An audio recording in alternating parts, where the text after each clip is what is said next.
Hello, Abiola David is my name. Welcome to my Excel lecture video. In this lecture video, we want to create a depreciation schedule and we are going to learn how to use the SLN function, which is the straight line depreciation method. Let's get started. Now we have these three items: laptop, home furniture, Rolls Royce, and the value of each, the amount we bought. The laptop is 250,000, the home furniture is 340, and the Rolls Royce car is 12.5 million naira.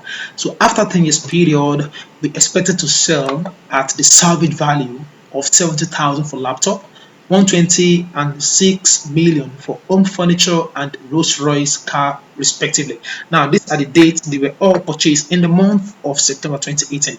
Now coming back to cell B13, we actually want to know the depreciation value based on the cost salvage and life.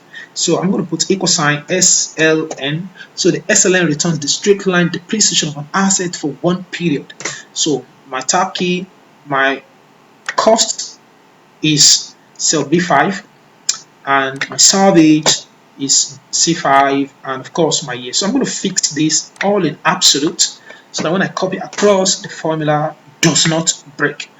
Okay, can we see the straight line method for the first asset depreciates to the tune of 18,000 over that 10 years period. All right, let's do the second asset, SLN.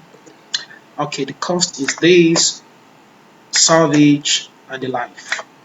So I'm going to grab all of them together, Control Enter, and we can see the depreciation value is 22,000 for the second asset. Now let's go to the third one.